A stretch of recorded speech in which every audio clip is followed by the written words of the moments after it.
கர்த்தராகிய இயேசு கிறிஸ்துவின் நாமத்தினாலே அனைவருக்கும் அன்பின் வாழ்த்துக்கள். இந்த அருமையான வேலையில் ஆண்டவர் என்னை உங்களுக்கு முன்னாடி கொண்டு வந்ததுக்காக நன்றி செலுத்துகிறேன். இப்பொழுதும் நம்ம தலையில தாழ்த்தி ஜெபிப்போம். நல்ல தகப்பனே, இந்த அருமையான வேலைக்காக உங்களுக்கு நன்றி செலுத்துகிறோமாப்பா. ஆண்டவரே, என் மூலமாய் நீர் என்னத்தை பேசணும்னு நினைத்திருக்கிறீரோ ஆண்டவரே, அதை பேசுவீராக என்று ஜெபிக்கிறோம். அப்பா, என்னை மறைத்து நீர் வெளிப்படுவீராக. என்னுடைய குறைவுகள் குற்றங்கள் எல்லாவற்றையும் தயவாய் மன்னிப்பீராக என்று ஜெபிக்கிறோம். இதை பார்க்கிற ஒவ்வொருவரையும் அப்பா காயங்களை கட்டுவீராக என்று ஜெபிக்கிறோம்.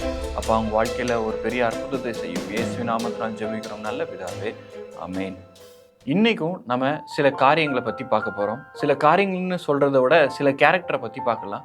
அவங்க எதுக்காக தங்களுடைய வாழ்க்கையை வெறுத்தாங்க, ஆண்டவர் அவங்களுக்கு கடைசியாக என்ன சொன்னார் அப்படின்ட்டு நம்ம பார்க்க போகிறோம். ஆதியாகமம் 30:1. ராகேல் தான் யாக்கோபுக்கு பிள்ளை பெறாததை கண்டு தன் சகோதரியின் மேல் பொறாமை கொண்டு யாக்கோவை நோக்கி, எனக்கு பிள்ளை கொடும், இல்லாவிட்டால் நான் சாகிறேன் என்றாள். இப்போ இதில் நம்ம என்ன பார்க்குறோம், ராகேல் தன்னுடைய கணவனை நோக்கி கேட்குறாங்க, எனக்கு பிள்ளை கொடும், இல்லாவிட்டால் நான் சாகிறேன் அப்படின்னு சொல்லி. ஏன் அவங்களுக்கு அந்த பொறாமை வந்துச்சு அப்படின்னு நம்ம பார்த்தோம்னா, அவங்க அக்காவுக்கு நிறைய பிள்ளைகளை ஆண்டவர் கொடுத்துருந்தாரு.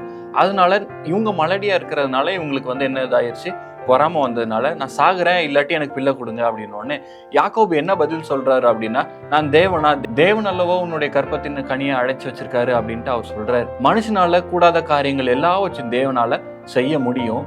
இந்த நிலைமையில நம்ம இருந்தோம் அப்படின்னா, ஒரு பிள்ளைக்காக இல்லாட்டி நம்மளுடைய எதிர்காலத்துல தேவைக்காக நம்ம இப்படி காத்திருந்தோம்னா நம்ம நிச்சயமா சோர்ந்து போயிருப்போம். அநேகரை பார்த்து நம்மளோட மேல இருக்கிறவங்கள பார்த்து நம்ம பொறாமப்பட்டிருப்போம். ஆனாலும் மரணம் அளவுக்கு நம்ம அதை வாஞ்சித்திருக்க மாட்டோம். ஆனா இவங்களுக்கு ரொம்ப பொறாம இருந்ததுனால, என்னோட அக்காவுக்கு பிள்ளை இருக்கு, எனக்கு பிள்ளை இல்லை, அதனால நான் மரணம் அடைஞ்சா நல்லா இருக்குமே அப்படின்ட்டு அவங்க என்ன நினைக்கிறாங்க, அவங்களுடைய கணவன் கிட்ட கேட்கறாங்க. இதுக்கு ஆண்டவர் கடைசி என்ன சொன்னார் நம்ம பார்ப்போம். அதே மாதிரி 2வது கேரக்டரா மோசே ஆண்டவரை பார்த்து என்ன கேட்கிறார் நம்ம அப்படின்னு பார்ப்போம். என்னாகமம் 11:15. உம்முடைய கண்களில் எனக்கு கிருபை கிடைத்ததானால் இப்படி எனக்கு செய்யாமல் என் உபத்திரவத்தை நான் காணாதபடிக்கு இப்போதே என்னை கொன்று போடும் என்று வேண்டிக் கொண்டான். ஆமா, மோசே என்ன பண்றாப்புல, ஆண்டவரே என்னை கொன்று போட்டுருங்க, இந்த உபத்திரவத்தை என்னால என்ன பண்ண முடியல, தாங்க முடியல, இவ்வளோ பாரமா இருக்கு அப்படின்ட்டு. இந்த உபத்திரவம் யார் பண்ணுனா அப்படின்னு நம்ம திரும்பி பார்த்தோம் அப்படின்னா, எகிப்தியரா அப்படின்னு பார்த்தோம்னா இல்ல, எகிப்தியர ஆண்டவர் சிவந்த சமுத்திரத்துல எல்லாத்தையுமே அழிச்சிட்டாரு. அப்ப யார் இந்த உபத்திரத்துக்கு காரணம் அப்படின்னு பார்த்தா, அவன் நடத்தி வந்த தேவன் தெரிந்து கொண்ட இஸ்ரவேல் ஜனங்கள் தான். அவங்க எல்லாத்துக்கும் முறுமுறுத்துக்கிட்டே இருக்காங்க. தண்ணி இல்லை, எனக்கு ஆகாரம் இல்லை, எனக்கு இறைச்சி இல்லை, நாங்க நடந்துகிட்டே இருக்கோம், எங்களுக்கு இளைப்பாறுதல் இல்லை அப்படின்னு சொல்லி எல்லாத்துக்கும் தேவன் எவ்வளவு பெரிய அற்புத அடையாளங்கள் செய்திருந்தாலும் அவங்க என்ன பண்றாங்க, முறுமுறுத்துக்கிட்டே இருக்காங்க. இந்த பாரத்தை தாங்க முடியாம மோசே என்ன பண்றாங்க, ஏசப்பா என்னால தாங்க முடியல, நீங்க என்ன பண்ணுங்க, என்ன எடுத்துக்கொண்டா நலமா இருக்கும் அப்படின்னு சொல்லி ஆண்டவர்கிட்ட கேட்கிறாரு. ஆண்டவர் அதுக்கு என்ன பதில் சொன்னார் நம்ம கடைசியா பார்க்கலாம். மோசே மாதிரி இன்னொருத்தரும் தன்னுடைய மரணத்துக்காக வாஞ்சித்து ஆண்டவர்கிட்ட கேட்டதை நம்ம பார்க்கிறோம். 1 ராஜாக்கள் 19:4.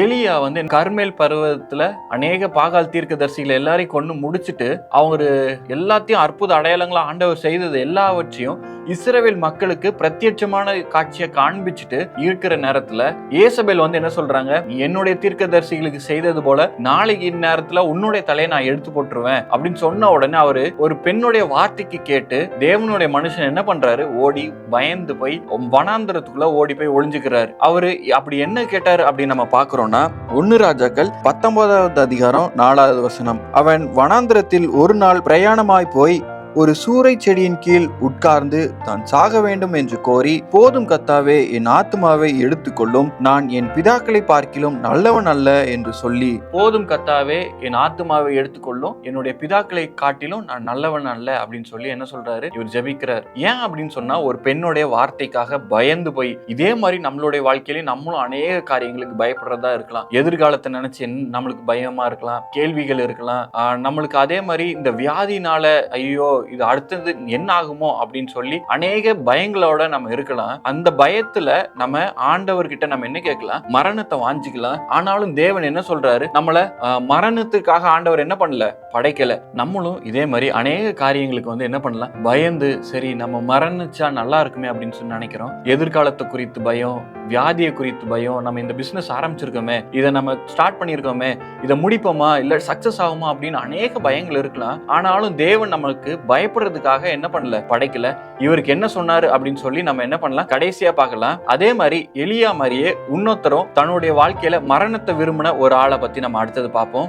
யோபு தன்னுடைய வாழ்க்கையில பெரிய பணக்காரனா இருந்தா, உத்தமனா இருந்தா, நீதிமானா இருந்தா, தேவன் கிட்ட நற்சாட்சி பெற்றிருந்தா, ஆனாலும் அவங்களுக்கு ஒரு சின்ன கஷ்டம் வரும் பொழுது, சின்ன கஷ்டம் இல்ல, ஒரு பெரிய கஷ்டம் வரும் பொழுது அவர் என்ன ஜெபம் பண்றாரு அப்படின்னு நம்ம பார்ப்போம்.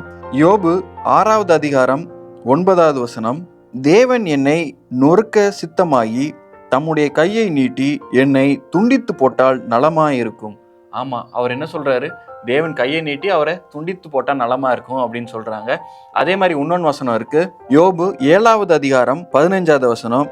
அதனால் என் ஆத்துமா நெருங்குண்டு சாகிறதையும் என் எலும்புகளுடனே உயிரோடு இருக்கிறதை பார்க்கிலும் மரணத்தையும் விரும்புகிறது. ஆமா, அவங்க எலும்புகள் என்னதான் மரணத்தையே விரும்புது அப்படின்ட்டு சொல்லியிருக்கு. அதே மாதிரி இன்னொன்னு அதிகாரத்துல அவர் இதை சொல்லியிருக்காரு. யோபு 10வது அதிகாரம் 18வது வசனம். நீர் என்னை கற்பத்திலிருந்து புறப்பட பண்ணினது என்ன? ஒரு கண்ணும் என்னை காணாதபடி நான் அப்பொழுதே ஜீவித்து போனால் நலமாயிருக்கும். ஆமா, ஒரு கண்ணும் என்னை காணாதபடி நான் ஜீவித்து போனா நலமாயிருக்கும் அப்படின்னு அவர் என்ன சொல்றாரு, அவர் வருத்தத்துல. ஏன் அவர் அப்படி சொல்றாரு அப்படின்னு நம்ம பார்த்தோன்னா, ஒரே நாள்ல தன்னுடைய மொத்த ஆஸ்திகளையும் இழந்திருக்காரு, அவருடைய 10 பிள்ளைகளையும் இழந்திருக்காரு, அவருடைய சுகம் பலன் எல்லாவற்றையும் இழந்திருக்காரு. இதுல கூட அவர் ஆண்டவரை முறுமுறுக்கல. இந்த காரியங்களை அவர் கேட்ட உடனே என்ன சொன்னார், கத்தர் கொடுத்தார், கத்தர் எடுத்தார்னு சொன்னாங்க. இந்த வசனங்களை ஏன் சொல்றாங்க அப்படின்னா, ஒரு மனிதர்களுடைய வார்த்தைகள், அவங்களுடைய நண்பர்கள் சொல்றாங்க நீ பாவம் செஞ்சிருப்ப அப்படின்னு சொல்லி யோபு அநேக வார்த்தைகளினால குற்றப்படுத்துறாங்க, காயப்படுத்துறாங்க. இந்த காயத்து நிமித்தம் யோபு என்ன நினைக்கிறாரு, சே நம்ம பிறக்காம இருந்தாலே நல்லமா இருந்திருக்குமே, ஆண்டவர் வேற நம்மளை கைவிட்டாரு அப்படின்னு சொல்லி அநேக காரியங்களை கேட்டுக்கிட்டே இருக்காரு. அவருக்கு எதிர்காலத்தை குறித்து பயம் இருந்திருக்கலாம், நம்ம நாளைக்கு என்ன பண்ணணும், அதுக்கு ஒரு கேள்விக்கு பதிலே இல்லாத ஒரு கேள்வியா இருந்திருக்கலாம். இந்த மாதிரி அநேக கேள்விகள் அவருடைய வாழ்க்கையில இருந்திருக்கலாம். இந்த காரியத்திற்காக யோபு என்ன பண்றாரு, நான் மரிச்சா நலமாயிருக்கும் அப்படின்னு சொல்றாங்க. நம்மளுக்கு தெரியும் யோபோடைய பின்னலமை ரெட்டிப்பான ஆசீர்வாதத்தை ஆண்டவர் கொடுத்தாரு அப்படின்ட்டு. கடைசியா இதே மாதிரி மரணத்தை விரும்பினது யாரு அப்படின்னு பார்த்தோம்னா, யோனா 4வது அதிகாரம் 8வது வசனம். யோனா இதுல என்ன சொல்றாங்கன்னா, சூரியன் உதித்த போது தேவன் உஷ்ண கீழ்காற்றை கட்டளையிட்டார்.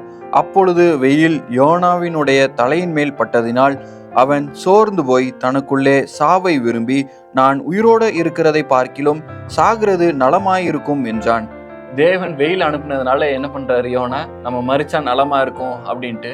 ஏன் இவர் இப்படி இருக்காரு அப்படின்னு நம்ம பார்த்தோம்னா, தேவன் ஒரு காரியத்தை சொல்றாரு. தேவன் மனம் மாறிட்டா, மக்கள் எல்லாம் திருந்திட்டா கட்டாயமா ஆண்டவர் அழிக்க மாட்டாருன்னு தெரிஞ்சு அவர் என்ன பண்றாரு, நினிவேக்கு போகாம தர்ஷீஷ்க்கு ஓடி போகிறாரு.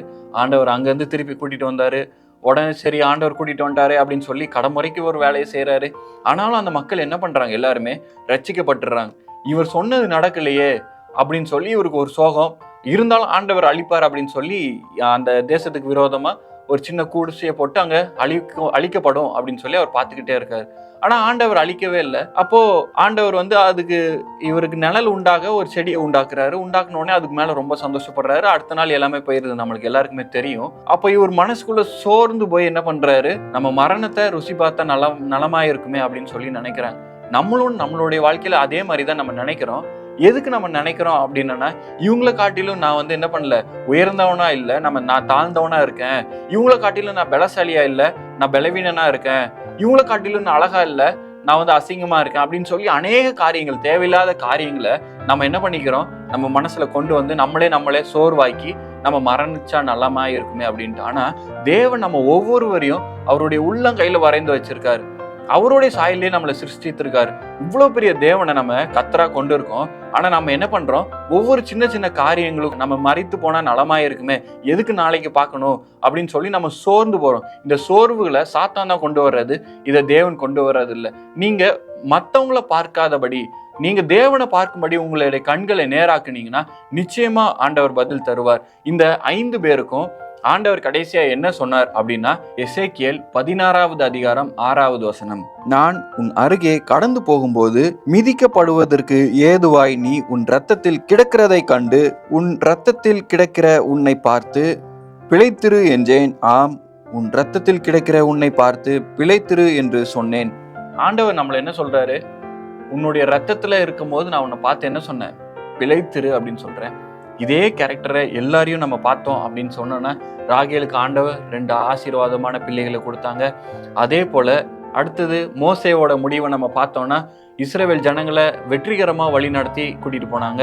அதே போல யோபுவோட பின்னிலைமை 2 மடங்கு ஆசீர்வாதம் இருந்துச்சு. எலியா கடைசியில மரணத்தையே காணாம ஆண்டவர் சுழல் காற்றுல எடுத்துக்கொள்ளப்பட்டாரு. யோனா முறுமுறுத்தாலும் கடைசி வரைக்கும் ஆண்டவர் அவனை ஒரு சாட்சியை நிறுத்தி புதிய ஏற்பாட்டுல யோனாவை பத்தி பேசுற காரியங்களை நம்ம பார்க்கிறோம். இந்த ஆசீர்வாதங்களை நம்ம பெற்றுக்கொள்ளணும் அப்படின்னு சொன்னோம்னா இந்த எசேக்கியேல் 16வது அதிகாரம் 6வது வசனத்துல இருக்கிற மாதிரி ஆண்டவர் சொல்ற காரியத்துக்கு நம்ம கீழ்ப்படியணும். ஆமா, உன்னை பார்த்து பிழைத்திரு என்றேன் அப்படின்னு சொல்லி ஆண்டவர் சொல்றார். நான் உன் அருகே கடந்து போகும்போது மிதிக்கப்படுவதற்கு ஏதுவாய் நீ உன் இரத்தத்தில் கிடக்கிறதை கண்டு உன் இரத்தத்தில் கிடக்கிற உன்னை பார்த்து பிழைத்திரு என்றேன். ஆம், உன் இரத்தத்தில் கிடக்கிற உன்னை பார்த்து பிழைத்திரு என்று சொன்னேன். நம்மளை பார்த்து ஆண்டவர் என்ன சொல்றாரு? பிழைத்திரு அப்படின்னு சொல்றாங்க. இந்த ஒரு வார்த்தை தான் ஆண்டவர் சொல்றாரு. நம்ம எல்லாருமே மரணத்தை வாஞ்சிக்கிறோம். ஆனா தேவன் என்ன சொல்றாரு? இதுக்காக நான் உன்னை படைக்கல மகனே மகளே, நான் உன்னை எதுக்காக படைச்சிருக்கேன்?